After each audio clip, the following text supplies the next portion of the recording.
മലയാള സീരിയലുകളെ പറ്റിയുള്ള പ്രേംകുമാറിന്റെ എൻഡോസൾഫാൻ പരാമർശത്തിൽ വാദപ്രതിവാദങ്ങളും മറുപടിയുമൊക്കെയായി വിവാദങ്ങൾ തുടരുകയാണ്.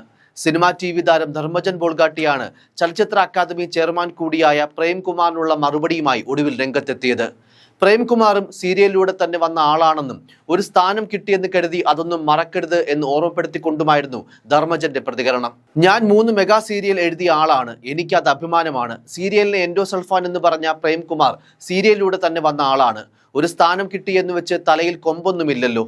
പാവപ്പെട്ടവർ ജീവിച്ചു പൊക്കട്ടെ ചേട്ടാ എന്നുമാണ് ധർമ്മജൻ സമൂഹ മാധ്യമത്തിൽ കുറിച്ചത്. അതേസമയം എല്ലാവർക്കും അഭിപ്രായ സ്വാതന്ത്ര്യമുണ്ടെന്നും അതിനോട് തനിക്ക് അസഹിഷ്ണുത ഇല്ലെന്നുമാണ് ധർമ്മജന്റെ പ്രതികരണത്തിന് പ്രേംകുമാർ മറുപടി നൽകിയത്.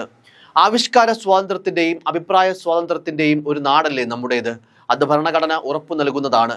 എനിക്ക് എൻ്റെ വ്യക്തിപരമായ അഭിപ്രായം പറയാനുള്ള സ്വാതന്ത്ര്യവും അവകാശവും ഉള്ളതുപോലെ ആർക്കും അവരുടെ അഭിപ്രായം, നിലപാടുകൾ, ചിന്തകൾ എല്ലാം പറയാം. അതൊക്കെ ഞാൻ സ്വാഗതം ചെയ്യുന്നു.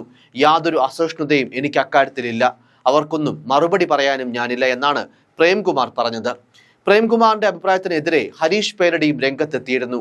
താങ്കൾ ജീവിക്കുന്ന ഈ ജീവിതമാണ് എൻഡോസൾഫാനേക്കാൾ മാരകമെന്നാണ് ഹരീഷ് പേരടി അഭിപ്രായപ്പെട്ടത്. ഹരീഷ് പേരടിയുടെ വാക്കുകൾ ഇങ്ങനെയായിരുന്നു: മിസ്റ്റർ പ്രേംകുമാർ, നിങ്ങൾ ജീവിക്കുന്ന ഈ ജീവിതമാണ് എൻഡോസൾഫാനേക്കാൾ മാരകം. ആ മാരകമായ ജീവിതത്തിൽ നിന്നാണ് മെഗാ സീരിയലിലെ തിരക്കഥാകൃത്തുക്കളും സംവിധായകരും അവരുടെ കഥകൾ തിരഞ്ഞെടുക്കുന്നത്.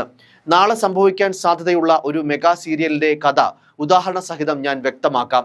അസാൻമാർഗിക പ്രവർത്തനങ്ങളുമായി കഴിഞ്ഞിരുന്ന ഒരു സർക്കാർ അക്കാദമിയിലെ ചെയർമാന്റെ കീഴിൽ എല്ലാം സഹിച്ച് പലപ്പോഴും അയാളെ ന്യായീകരിച്ച് കഴിഞ്ഞിരുന്ന ഒരു വൈസ് ചെയർമാനാണ് കഥയിലെ നായകൻ. സ്വന്തം കുടുംബത്തിൽ നിന്നും അയാൾ മെമ്പറായ സീരിയൽ സംഘടനയിൽ നിന്നുവരെയും അയാൾക്ക് എതിർപ്പുകൾ നേരിടേണ്ടി വരുന്നുണ്ട്.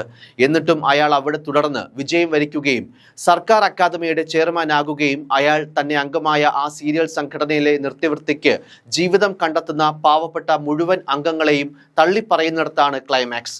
ഇങ്ങനെ ഒരു സീരിയൽ വന്നാൽ ആ കഥയിലെ നായകൻ താങ്കൾ പറഞ്ഞതുപോലെ എൻഡോസൾഫാനേക്കാൾ ഭീകരമാണ്. പക്ഷേ നായകനായ ആ വിഷത്തെ പൊതുജനങ്ങൾക്ക് ചൂണ്ടിക്കാണിച്ചു കൊടുക്കുന്ന സീരിയലും അതിൻ്റെ സൃഷ്ടാതാക്കളും എൻഡോസൾഫാനെതിരെ പോരാടുന്ന സമര പോരാളികളായി ആ മെഗാ സീരിയലിലൂടെ ജനമനസ്സിൽ നിറഞ്ഞാടും. ഈ സീരിയലിന് അനുയോജ്യമായ പേർ എനിക്കു ശേഷം പ്രളയം എന്നുമായിരുന്നു പ്രേംകുമാറിന്റെ വിവാദ പരാമർശത്തോട് ഹരീഷ് പേരടിയുടെ പ്രതികരണം. സീരിയലിനെ എൻഡോസൾഫാൻ എന്ന് പരാമർശിച്ച് പ്രേംകുമാർ നടത്തിയ അഭിപ്രായ പ്രകടനം വ്യാപക വിമർശനങ്ങൾക്കിടയാക്കിയിരുന്നു. കഴിഞ്ഞ ദിവസം മാധ്യമങ്ങളോട് പ്രതികരിക്കുന്നതിനിടയിലാണ് സീരിയലുകളെ വിമർശിച്ച് പ്രേംകുമാർ രംഗത്തെത്തിയത്. ചില മലയാളം സീരിയലുകൾ എൻഡോസൾഫാൻ പോലെ സമൂഹത്തിന് മാരകമാണെന്നാണ് പ്രേംകുമാർ പറഞ്ഞത്. സിനിമയും സീരിയലും വെബ് സീരീസുമെല്ലാം ഒരു വലിയ ജനസമൂഹത്തെയാണ് കൈകാര്യം ചെയ്യുന്നത്. എല്ലാ സീരിയലുകളെയും അടച്ചാക്ഷേപിക്കുകയല്ല. കലാകാരന് അതിരുകളില്ലാത്ത ആവിഷ്കാര സ്വാതന്ത്ര്യം വേണമെന്ന് ആഗ്രഹിക്കുന്ന ഒരാളാണ് ഞാൻ. സിനിമയിൽ സെൻസറിംഗ് ഉണ്ട്, എന്നാൽ ടെലിവിഷൻ സീരിയലുകൾക്കില്ല. അതിൽ ചില പ്രായോഗിക പ്രശ്നങ്ങളുണ്ടെന്ന് പ്രേംകുമാർ അഭിപ്രായപ്പെട്ടു. ഈ നിലപാടുകളാണ് വ്യാപക വിമർശനങ്ങൾക്കിടയാക്കിയത്. എന്തായാലും സൈബർ ഇടങ്ങളിലും കമന്റ് ബോക്സിലുമെല്ലാം പ്രേംകുമാറിന്റെ അഭിപ്രായത്തോട് യോജിക്കുന്നവരുടെയും മറിച്ച് എതിർക്കുന്നവരുടെയും സംവാദങ്ങളും കാണാനാകും.